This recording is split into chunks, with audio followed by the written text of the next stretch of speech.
白溪村华朝永平13年，我叫苏小小，原主也叫苏小小，穷的叮当响，爹娘都死了，一个大哥，一个姐姐，一个弟弟，家里3亩薄田。昨天被今天上山摔伤了腿，我穿越了，因为一场毕业大便，还是一篇没有通过的毕业大便。小小，你醒了，以后不许把口粮省给小弟了，听见没？姐，我给你留的，你吃。我没事。是哥没本事。大哥，腿上养着，吃饭的事我来想办法。小小，你怎么说话怪怪的？我可能是饿晕了，还没缓过来。哟，还吃着呢，看来是真饿狠了。行了行了，醒了就好，明天记得来帮你大伯母干活，可不能白吃。大伯娘，您来的正好，我正有事要找您呢。今天怎么笑得这么瘆得慌？您昨天借的那半袋粗粮什么时候还啊？什么还不还的？一家人的事能叫借吗？你大伯当年分家的时候吃了多大的亏，你们知道吗？那点粮食还不够你爹欠你大伯的呢。原来是欠啊，那我爹当初欠大伯多少？您给算算账呗。我什么？大伯娘要是算不清楚账，那就先回去吧。什么时候算清楚了，什么时候来还东西，我们不急。好你个死丫头，翅膀硬了是吧？你等着！小小，你怎么敢？大伯娘那张嘴，回头肯定去村里编排咱们。让他编排，我们家都穷成这样了，还怕被编排？小小，你今天不太一样。以前咱们让着大伯娘，是想着总归是一家人，面子上别闹太僵。但大哥，咱们快饿死了，他有没有想过咱们是一家人？是哥没本事。大哥，你听着，爹娘没了，咱们4个就靠彼此活着，不是靠你一个人。以后咱们4个一起想办法。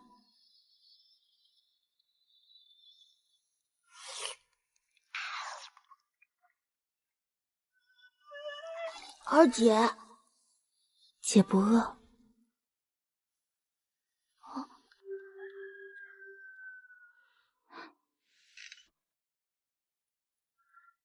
马齿苋不错，能吃，但村子里估计早操光了。蒲公英也行，就是苦。紫苏，野生紫苏，村里人只当是野草喂猪，猪都不爱吃。可这东西能入菜，能做紫苏饮，结了籽还能榨油，拿到镇上绝对能卖钱。野山椒，紫苏配山椒，这简直是天上掉下来的组合。紫苏饮配山椒菜，肯定能卖出好价钱。紫苏在镇上药铺至少10文钱1斤，山椒鲜麦或晒干磨粉都值钱。这一片采完，少说也能换几10文，够咱们家吃好几天了。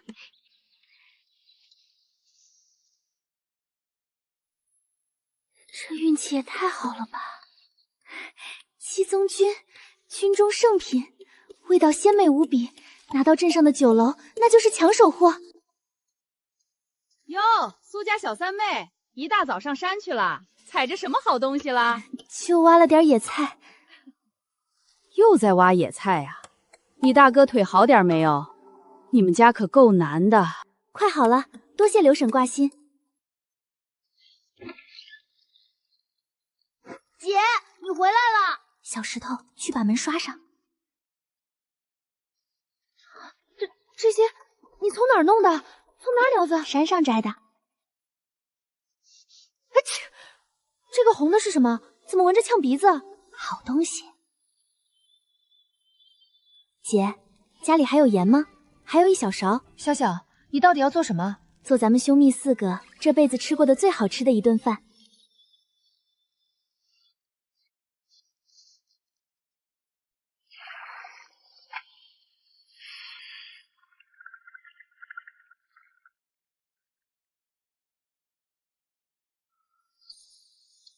姐，好了没？等着。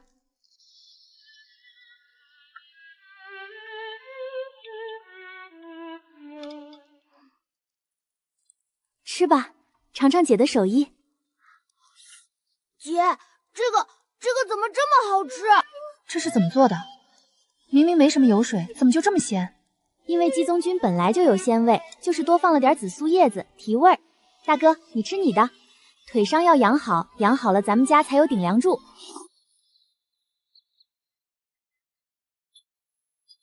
你又干啥？种菜，种菜。这么冷的天，姐，你又去哪儿？去镇上卖东西赚钱。小半楼最好的紫苏叶，一捧饱满的野山椒，还有精心包好的鸡枞菌，最好的留着卖钱，次一等的昨晚已经进了肚子。今天是青牛镇逢集的日子，一定要卖个好价钱。这种感觉又来了，自从醒来之后，碰到某些植物，指尖就会有奇怪的感觉，有时暖，有时凉，快得像错觉。这是地幽止血的药材，难道暖意代表这是有用的药材？不管了，先挖出来再说。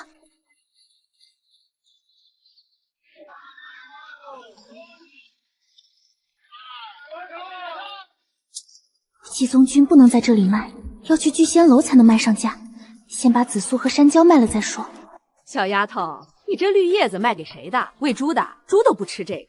大娘，这是药材，拿回去泡水喝的。药材？你才多大，认识药材？别是骗人的吧？紫苏，野生紫苏，这个季节还有这么嫩的叶子，你这从哪儿采的？闻着香气比药铺里收的还浓。山里头采的，就这一小片有。周掌柜要是看得上，开个价。小丫头认识我？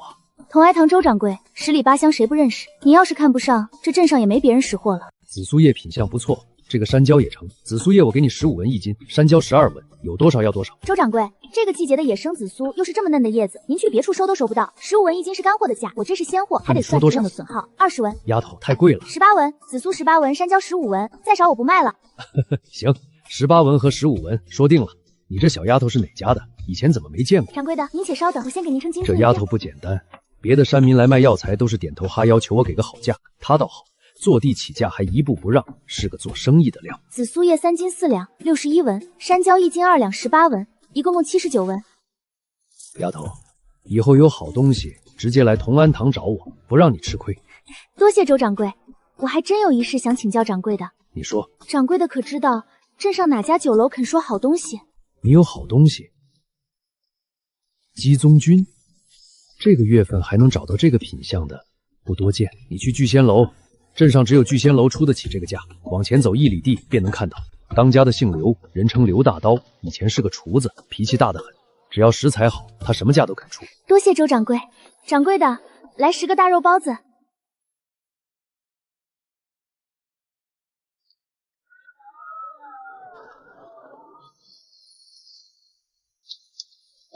刘掌柜，听说聚仙楼收好食材，布局是谁送的？收，但不是什么阿猫阿狗送来的都收。鸡枞菌收不收？小丫头，这个季节拿鸡枞菌糊弄人，你这个月份从哪儿弄来的？品相这么好，不会是偷挖谁家种的吧？山上采的，野生野长的东西，谁家能种得了鸡枞菌？我要是有这个本事种鸡枞菌，也不用来找刘掌柜了。丫头，菌子我收了，但聚仙楼不收不明不白的东西。你说个价钱，合适我全要，不合适你拿走。刘掌柜，这一批菌子我不按斤卖，一共12朵，品相您自己看，我只要100文，外下一个在聚仙楼后厨说的机会。你要说什么？只要掌柜的给我1盏茶的功夫，您觉得不好，菌子我白送。行，菌子我要了，100文，这是定金，你跟我进厨房。掌柜的，您怎么往厨房里带闲人？耽误了上餐怎么办？那个灶闲着，东西你随便用。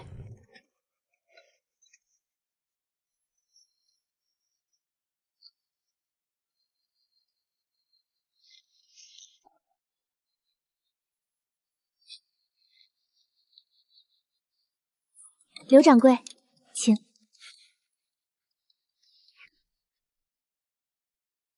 紫苏和山椒是你自己搭配的？是。你怎么知道的这个搭配？以前吃过一道类似的菜，自己改了改。丫头，我问你，菌子你还有多少？今天只有这些，但是刘掌柜如果愿意长期收，我每个集都能。你有多少我收多少，价钱按照货的成色来定，好货好价。另外这道菜以后算聚仙楼的，每卖1份，我给你抽3文钱。好。但有一个条件，这道菜以后只能供聚仙楼，你在别处不能再卖同样的。成交。忙了一天，从昨晚到现在只吃了1块菜饼子和半碗米汤，快饿死了。饼多少钱一个？2文。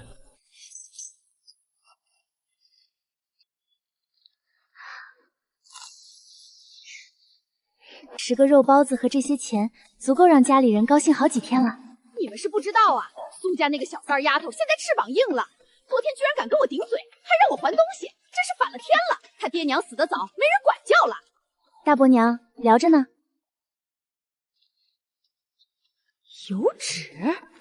那是镇上包子铺才用的东西，他哪来的钱买包子？姐回来了。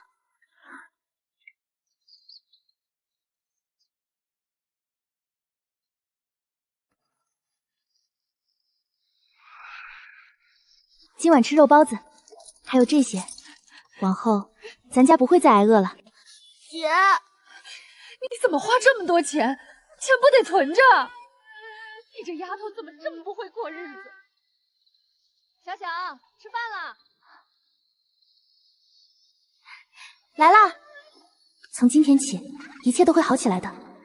我要让我的家人过上最好的日子。排水不行，有机质太少，肥力也不够，得从头来过。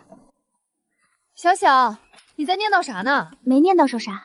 姐，我跟你商量件事，从今天起我要开始整田了。行啊，等你大哥腿好了，让他帮你。不等大哥，我自己来。你从小就没下过几回田，你整什么田？就看呗。姐，你先回去，我去找一趟老木匠。孙爷爷，我想请您打件东西。这是啥？梨。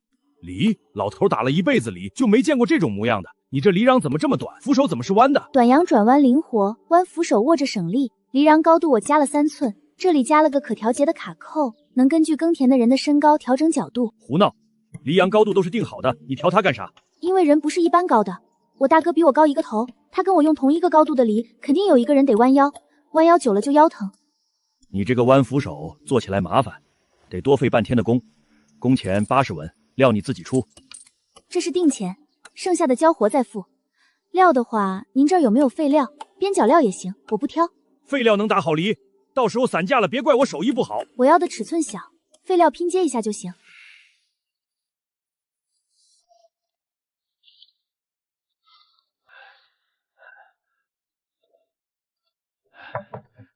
这些够不？够了。孙爷爷，明天能做好吗？加急的话，我再加20文。我着急种地。行，明天傍晚来取。老孙头破一回例。东边这块地比南边的略好一些，有机质稍微多一点。靠南那头土壤有暖意，微生物还在正常代谢，但靠北头离沟最近的地方是闷炖的凉意。上次下雨积的水把根系泡坏了，不解决排水，种什么都白搭。苏家三丫头，何伯，你在这儿干啥呢？你大哥腿上伤还没好利索，你自己来整田。闲着也是闲着。你一个小丫头能整什么田？等过几天村里忙完秋收，我让几个人来帮你们家。何伯，我听说村里每年冬耕之前要把灌溉沟清一遍，那先把我家地头这节清了吧，再不挖开，田里的积水排不出去，明年这一片全都得荒。这个事儿我也不为难何伯，我自己挖，何伯帮我把地头那片荒坡圈给我就行。你要那块荒地干啥？种点东西试试。行，那一片你随便用，反正闲着也是闲着。杂草虽然多，但底子还在，只要排水做好，补足肥力，来年肯定能长出好东西。姐，你过来，这野菜籽，前2天我拔草的时候在山上找到的，这叫荠菜，长得快，割一茬还能再长一茬。咱们先在田头种一小块，年前就能收第1茬。小小，你那几年跟爹去山里，是不是偷偷拜了个师傅？你这些本事到底都是从哪儿来的？大概是一个人饿狠了，就会变聪明吧。你以前要是就这么聪明多好，以前就不至于天天被大伯娘欺负。以前是以前，以后不会了。二姐，回家吃饭。明天我去趟镇上，再卖一批菌子。大哥的腿药正好快喝完了，顺便再买点粗面回来。路上当心。姐，我能跟你去吗？我还没去过镇上赶集。等你再长高一点，现在你得在家看着大哥。一切都在慢慢变好，明天会更好。姐，菜出来了。别揪，这是留着长的，揪一颗就少吃1筷子菜。那啥时候能吃？等再长10天半个月，割一茬下来，姐给你包荠菜饺子。姐，荠菜饺子是什么馅儿的？荠菜鸡蛋馅儿。咱家有鸡蛋吗？很快就有了。等这批菜卖出去，姐先买几只鸡苗回来养着。小石头，去把那个竹篓给姐拿来。哎，荠菜幼苗的根系细弱，但很有力。东边半寸有片腐殖质层，是野草烂成的天然肥料。什么都挺好，就是面积太小了。短耕莫旱连，制作金疮药和消炎膏的上等原料，药效比普通翰林草高好几倍，药铺至少10文钱一斤。好好长，上辈子在实验室跟植物说话被室友说魔怔了，这辈子倒成真的了。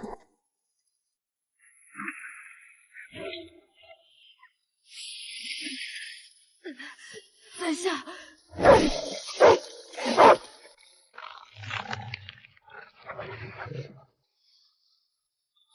站住！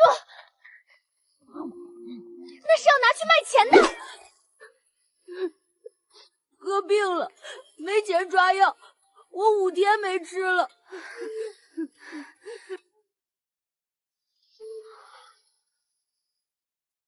他怎么了？我哥前天上山砍柴摔了一跤，腿上划了这么长一道口子。需要水、干净的布、消炎止血的草药。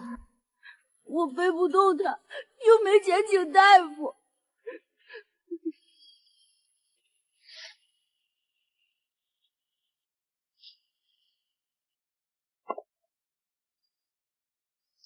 你哥叫什么名字？沈燕之，我叫沈燕青。沈燕之，这个名字不像山里人家会起的。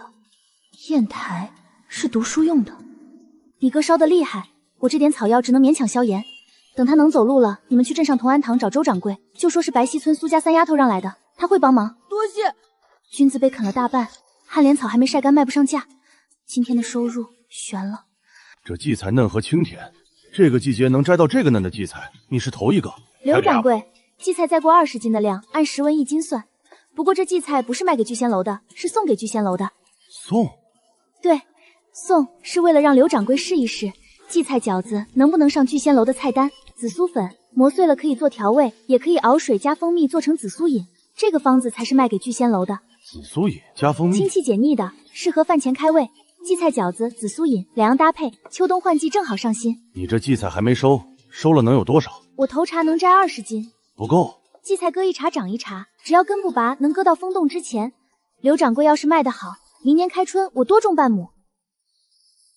行，10文定下，荠菜割多少我收多少。紫苏饮的方子我给你这个数，30两，成交。品相好，根脚也挖得完整，是好药。以后有的话直接送来，卖多少收多少。不知道他们怎么样了，不过没关系，有了这30两，我可以好好规划一下家里的地了。明年一定会更好的。贴着地皮割，留半寸根在土里，这样过几天又能长出新叶子，就跟剃头似的。对，就是剃头，你别剃到自己的手指头就行。小石头可以啊。这10斤我送去聚仙楼，这5斤咱们自己吃。姐，你先带着石头回家，我去一趟镇上。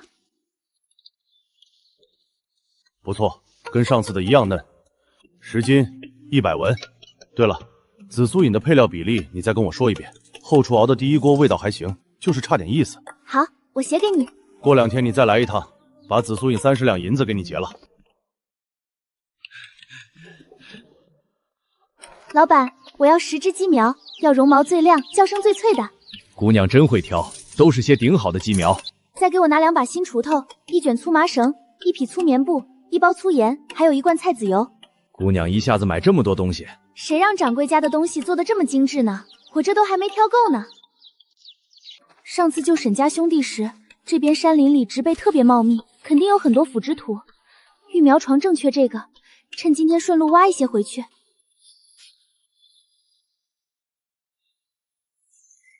太好了，上好的腐殖土。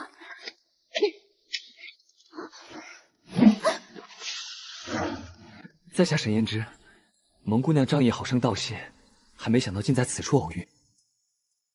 腿伤好些了？好多了，劳姑娘挂心，伤口已经结痂，没有化脓，只是这几日走路还略觉使不上劲。在下与舍弟小青，目前暂借住在前面山上一座废弃的山神庙里。今日见天气回暖，便想出来稍微活动一下筋骨，恰好听见这边林子里有动静，便循声过来看看。姑娘挖的这黑土，可是有何讲究？这是腐殖土，山里落叶烂透了堆成的，肥力好，透气。我弄回去掺点草木灰和细沙，用来给菜种育苗最合适。不瞒姑娘，我与舍弟在山神庙前也试着开了一小块地，播了些麦种和菜籽，可这都过去好些天了，我们兄弟俩实在是不懂其中关窍。姑娘若是下山不急，可否去庙里喝口热水歇歇脚，顺便替我们兄弟长长眼，指点一二？带路吧。苏姑娘，上次抢你的东西是我猪油蒙了心，千错万错都是我的错，对不住。行了，别哭了，再哭这破庙都要被你淹了。那些生菌子我不追究了，至于那几株笋子，折算成几文钱，就当是你欠我的账，以后慢慢还。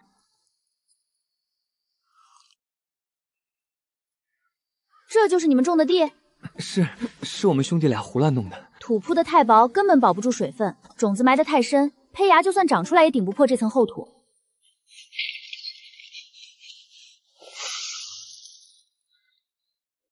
看清楚了，这就是好种。你现在把所有种子全摊平，照着这个标准，把瘪的、发黑的、有虫眼的，全都给我挑出去。苏姐姐，下次我一定把种子挑得干干净净。回去吧，记得按时浇水。小小，出事了！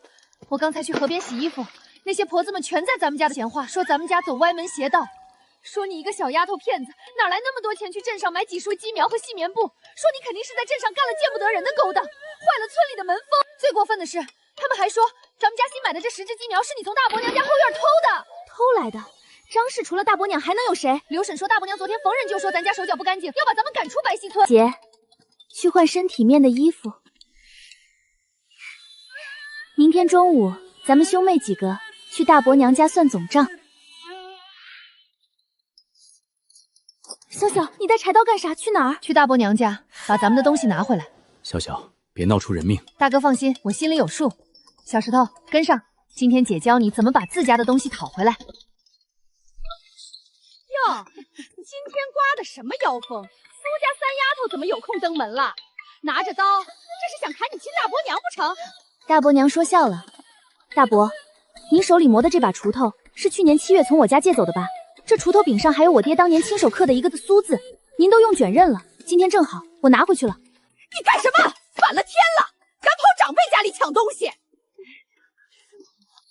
抢？大伯娘，我今天是来对账的。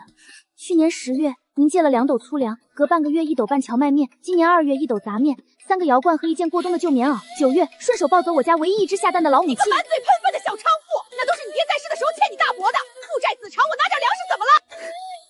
大伯内娘，您既然说我计划本给钱了，大夏朝律兵有分家律令，在里镇和族长那里都有留底。小石头，你现在就去请河里镇和族长爷爷，请他们带着分家文书过来，咱们当着全村人的面1文钱1文钱的算。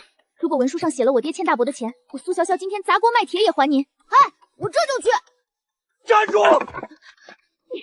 你个不孝的东西，一家人算这么轻，你就不怕天打雷劈？我不怕天打雷劈，我怕我大哥腿断了没钱治，怕我弟弟饿死在炕上。姐，这是咱们家堂屋的左扇门吧？是，去年冬天大伯娘说借挡几天，再没还过，害得咱们家堂屋漏了一整个冬天的风，小石头冻得发了3天高烧，连亲戚家的大门都拆去给猪挡风，这也太缺德了。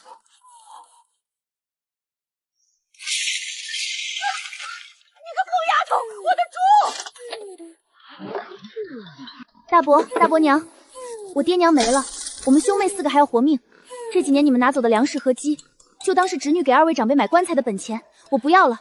这100文钱，算作我们兄妹最后孝敬长辈的过节费。从今往后，咱们2家恩断义绝，两清了。以后你们要是再敢踏进我家院子拿1根草，别怪我苏潇去县衙击鼓鸣冤，告你们个入室强抢的死罪。姐，扛上门板和锄头，咱们回家。大伯娘，差点忘了说，您廊下给辣椒挡灰的那张印着红字的油纸，是我昨天包肉包子扔在门外的垃圾吧？您要是穷的连垃圾堆都要翻，我这儿还有点碎菜叶，下次给您留着。苏姑娘，沈公子，腿伤还没好利索，怎么下山了？上回姑娘在山上提到用腐殖土配细沙和草木灰的育苗方子，小青回去后立刻试了试，但泥土的粘性和比例总是不太对，我们反复调了几回都不成，小青急得连饭都吃不下。这是我今早重新调仿合出的土样，不知请姑娘是否能帮忙看一眼？沈公子，这土的毛病3言2语说不清楚，回头我亲自去山神庙。不过你既然识字认账，不如来给我当个记账的账房，1天给你结10个铜板的工钱，包1顿午饭，如何？10个铜板不算多，成交。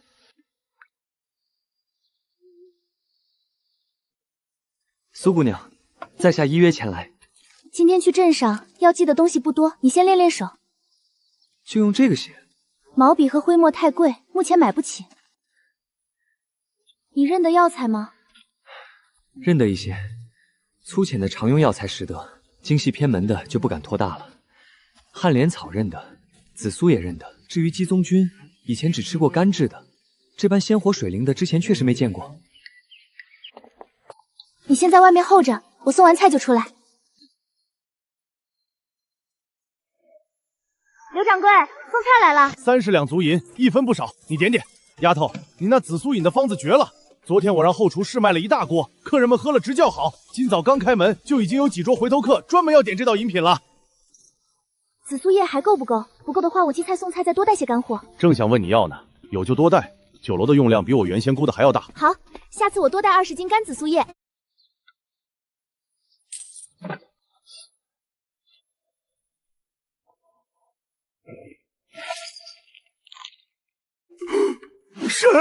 王公子，在下姓严，单名一个之字，是白溪村苏家的账房。王公子怕是认错人了。严账房，这位公子可是认识我伙计？认错了，嗨，实在是对不住，长得太像一位故人了，认错了。你家是做什么生意的？做些小买卖，不值一提。什么买卖？布匹生意。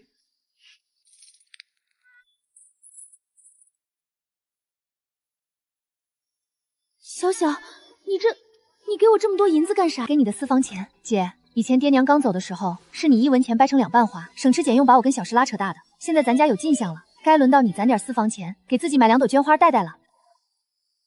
苏姑娘，这池塘怕是有些年头没养过活物了。3年，河里正说前年干死了最后一批野鱼，底下是活的。沈账房，帮我记个账，修灌溉沟的力气活按10个成年男工算。塘底清鱼也需要人工，另外要去镇上买生石灰。这塘底满是病菌虫卵，必须撒生灰漆撤杀菌杀虫。鱼苗先放300尾草鱼和鲤鱼试试水。你把共计需要的银两核算出来给我。苏姑娘，这塘是村里公众的地，你若要花重金修沟清刀，这费用和日后的收益该怎么算？所以得先去把塘租下来，白纸黑字签了契。走，去李正家。苏家3丫头，何伯，东塘荒了好几年，长满了毒虫野草。我想把它租下来清理清理，试试养鱼。哟，谁说东塘荒着没人要了？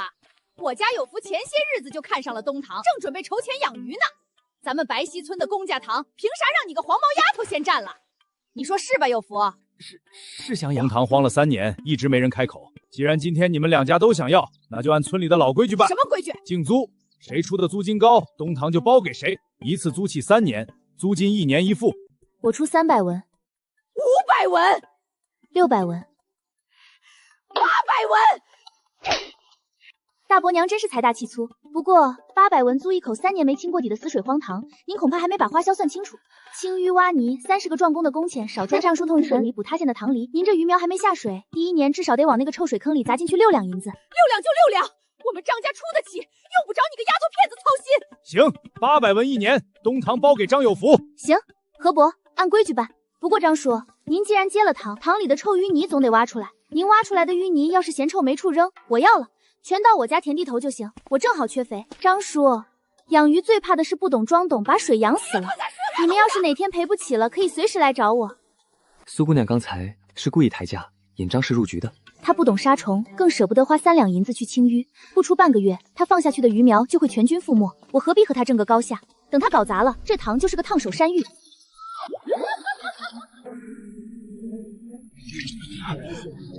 张叔，这塘你还养得下去吗？你还养得下去？我没那么闲。你欠了李800文租金，买鱼苗又借了亲戚的钱，你那堂姐刚才已经跑了，这笔烂账你打算怎么还？这口塘我见手边全是死鱼和臭泥，那就不值800文。我会去跟李正重新谈价，荒塘的最低价300文租下来。至于你欠李正剩下的那500文窟窿，我替你做保，分期还清。但作为交换，你得给我干活。青衣是最脏最臭的苦力活，工钱20文1天，帮你每天1顿粗面饼子。工钱我直接扣下1半还李正的债，剩下1半发给你养家糊口。你干不干？我干，我给你挖泥。沈账房，跟他立个字据，把欠款和扣工钱的规矩写清楚。上搭鸡舍下养鱼，鸡粪落水生虫藻，虫藻入水饲鱼虾，鱼粪沉底化沃泥，塘泥上岸肥菜田，循环往复，生生不息。此乃夺天地造化之奇阵，妙绝。姐，啥时候放鱼苗？等水养3天。水还要养？水里有看不见的微小活物，好的活物多了，鱼才有天然口粮；坏的多了，鱼就得翻白肚。这银子真是不经花，接下来的日子必须精打细算了。苏姑娘起得真早，故宫的钱已经全结清了。孙木匠那边修塘边篱笆的竹子也定好了。鱼苗明天入水，鸡舍也要抓紧搭起来，小鸡待过急宽不住了。还有沈公子，劳烦记一笔，在塘埂上再搭个冰封的草棚，买些麻绳、油布和防身的木棍，守夜用的。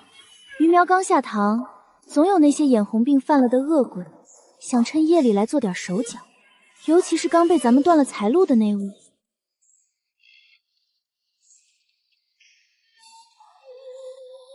沈账房，大半夜不回山神庙，在这喂蚊子。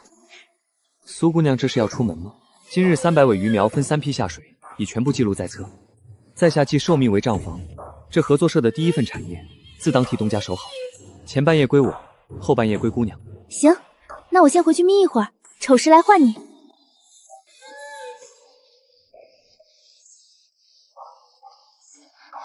歪脖子老两叔那边有动静。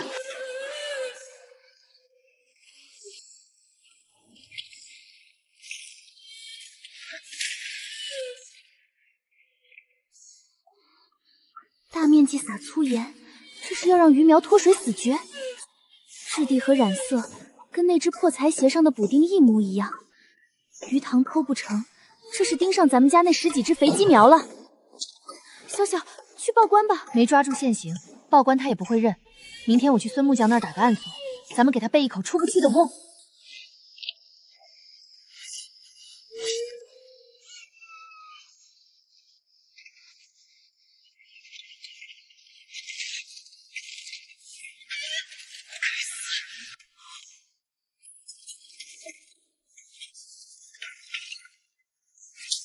谁敢跑？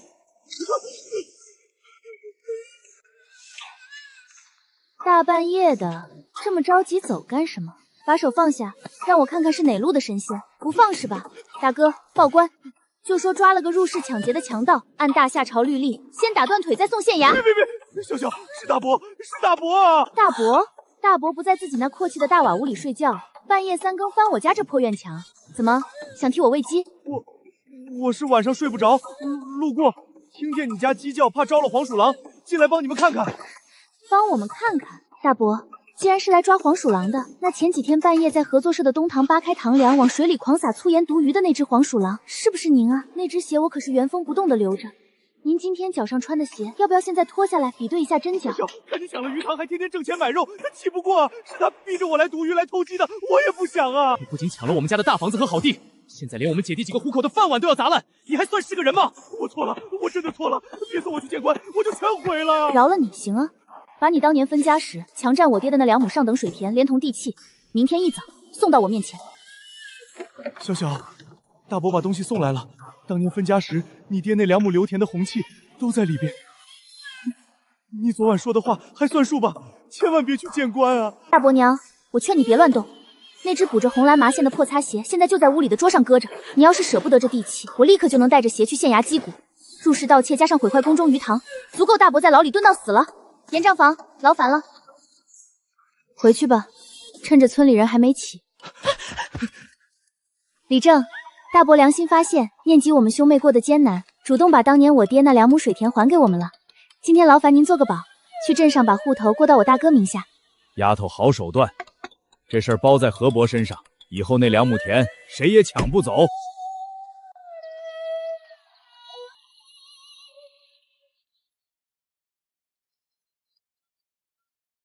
刘婶送来的，说是谢你昨天帮他家看了看发黄的菜苗，和里长刚托人带回来的2亩水田的地契已经正式过户了。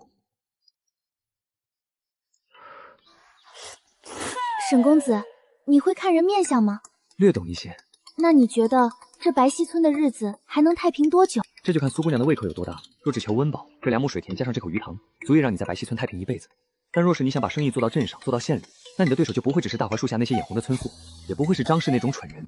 若是到了那一步，必有猛虎拦路，豺狼环死。苏姑娘，你怕吗？先把鱼养大，把地种熟，猛虎来了就打虎，豺狼来了就剥皮。这天下总归是种地的人养活的。姐，好了没有呀？我都等了快半盏茶的功夫了。急什么？大哥、姐、小石头，今天咱们先割这半亩，剩下的半亩留到明天。明天合作社的叔伯们会来帮忙，正好顺便让大伙开开眼，看看咱们这稻鱼共生的真实收成。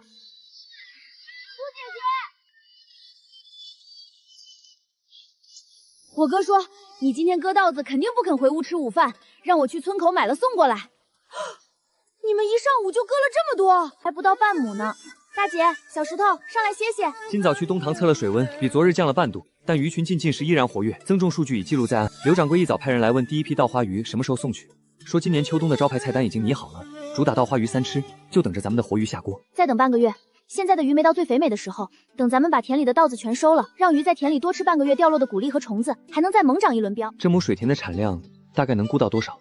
明天打完谷子你就知道了，我保证会吓白溪村所有人一跳。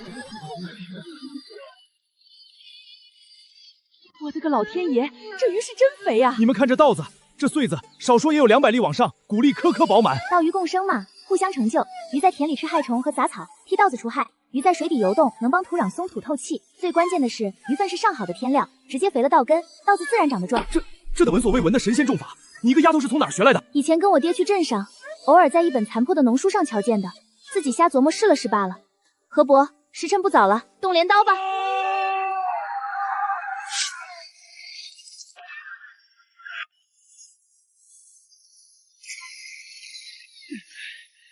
昨日半亩加今日半亩，1亩水田共计出脱粒干稻580斤整。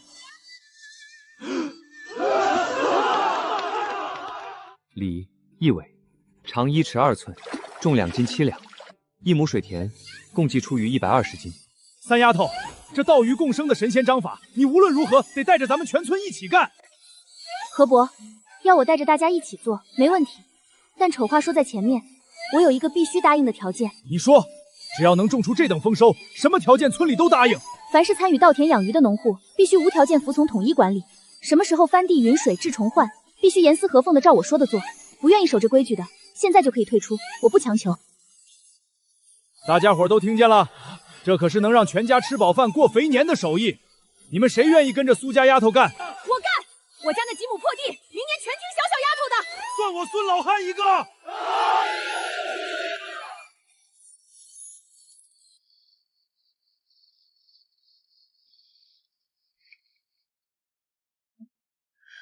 不能再喝了，再喝你肚子就要炸了。炸了我也要再喝半碗。严哥哥，你今天在田里说有1尺2寸长的那条最大的鱼是哪一条？我要吃了它。应该是右边盘子里的那条，我当时量过，那条鱼背景上有3片鱼鳞，特别闪亮。哇，我吃的就是最大的。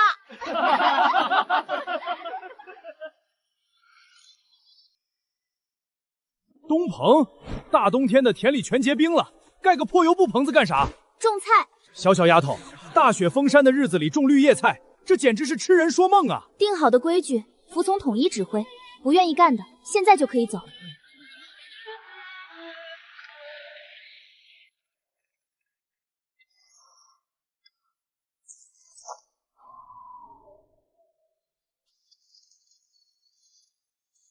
刘大刀说：“你们村出了个奇人，搞什么新鲜名堂？本官特意来看看，能不能挖点祥瑞抱上去当贡品。怎么就这几个破布棚子？何理正，这就是你们村的能干的苏东家。这冰天雪地的，田里支个破布棚子，莫不是在里面烧香拜佛，求老天爷凭空变出粮食来？大人要是想拜佛，该去庙里。我这棚里不认神佛，只种真金白银。大胆刁民，竟敢在大人面前口出狂言！这滴水成冰的鬼天气，你能种出什么真金白银？大人，外头风大，请入棚一观。”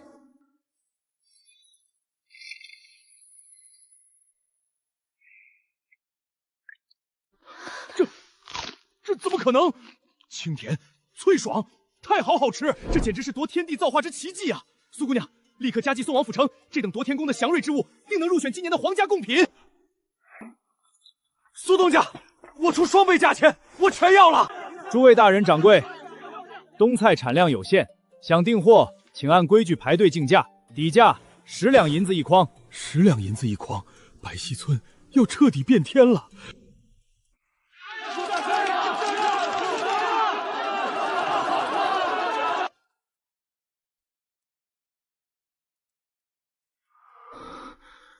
别算今天这点碎银子了，算算明年的账吧。东家有何打算？区300两还不够塞牙缝的。这几个大棚只是敲门砖，贡品的名头一旦定下来，明年开春我们的订单会如雪片一样飞来。明年我要让方圆50里的村子全都种咱们的苗，我要让整个县城乃至京城的酒楼都排着队来白溪村进货。严账房，这盘大旗的账你敢不敢接？有何不敢？东家剑指京城，在下这支笔定为你算尽天下金银。咱们村被封为全县唯一的冬菜及贡鱼示范村了。大家乡里乡亲的，这大棚图纸是不是该拿出来跟咱们清水村共享共享啊？李李正想要大棚图纸，那是自然，全县一起付嘛。我们清水村出人出地，你们出图纸，等开春卖了钱，我做主分你们1成利，这可是天大的面子。李老头，你别欺人太甚，那大棚是苏丫头真金白银砸出来的。姐，别怕，想要大棚图纸没问题。严账房，把咱们大棚的结构图抄述1份，现在就送给李李正。小萧，那是咱的命根子。哈哈哈哈哈！还是苏东家识时务，算你聪明。苏丫头啊，你糊涂啊！把图纸给了他们，咱们的生意全完了。何伯，图纸给了他们就能种出来。滴水成冰的寒冬里，普通种子种下去只会烂在土里。没有我配的营养温土，没有我催芽的抗寒种苗，他们就算把大棚盖到天上去，一根草种不出来。不出半个月，他们不但种不出菜，还会倾家荡产。到时候就是咱们收网的日子。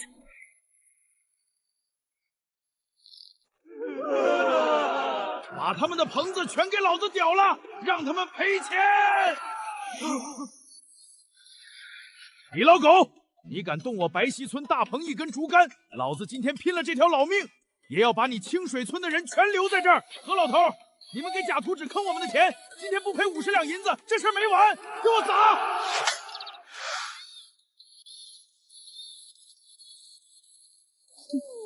你要砸扒我的大棚？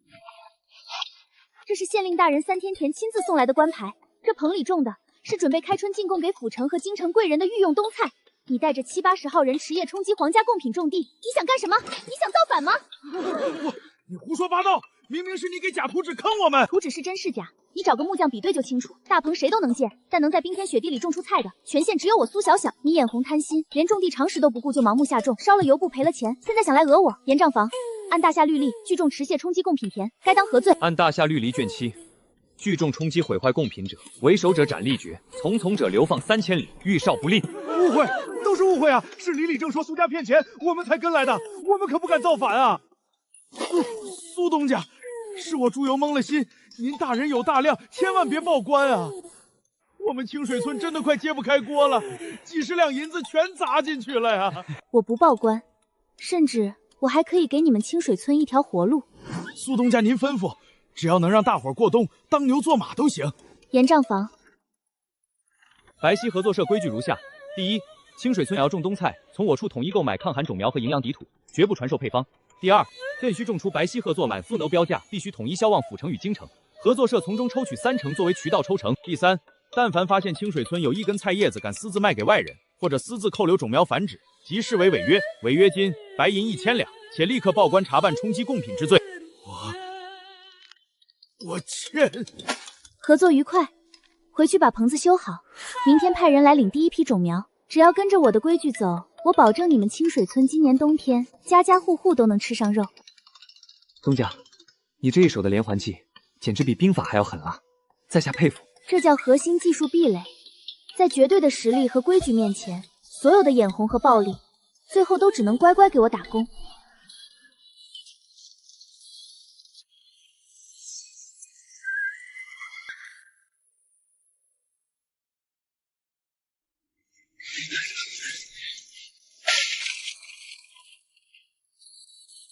谁是苏东家？我是。哼，我乃府城聚宝号的大掌柜金百万，你的小打小闹到头了。从今天起，你们白溪村以及周边18个村子出产的所有冬菜贡鱼，聚宝号全包了。金大掌柜好大的口气，全包了。你出什么价？市场价的5成，而且你那什么抗寒种苗的配方也得一败无偿交给我聚宝号保管。5成还得交配方，你这是明抢！我们的菜可是县太爷钦定的贡品备选。哈哈哈哈！贡品？你以为县太爷这顶乌纱帽能保得住你们这群泥腿子？你睁大你的狗眼看看，那文书上盖的是谁的印？巡抚衙门的私印，聚宝号的背后是省城巡抚大人。算你有点见识，你是个聪明人，匹夫无罪，怀璧其罪。你们这群连饭都吃不饱的泥腿子，手里攥着一座金山，简直是找死！今天你若是乖乖签了这份买断契书，交出配方，我金某人还能赏你们几口饭吃。你若是不签，不签如何？不签，那我保证，明天开始，白溪村的一根菜叶子都迈不出府城。你们运菜的马车会在半路遇到山匪，你们的大棚会经常不小心走水，甚至你这如花似玉的东家，哪天夜里不小心掉进冰窟窿里淹死，也是常有的事儿。来人，把他给我绑了，直接按手印儿。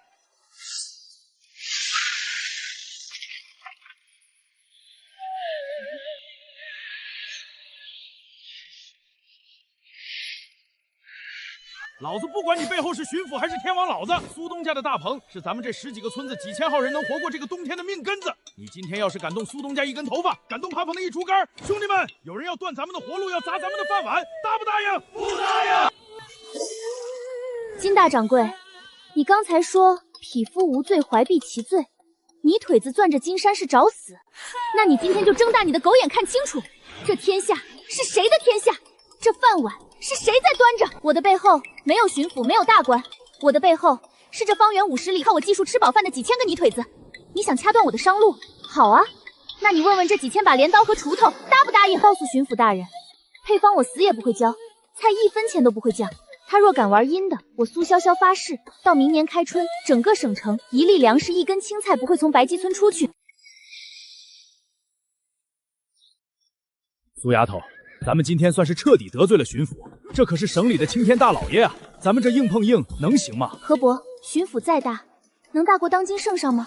既然省城有人不想让我们活，那咱们就把天捅破。严账房，备车，带上咱们最顶级的冬菜和稻花鱼，我要亲自去一趟府城，敲灯文粗，越级献贡。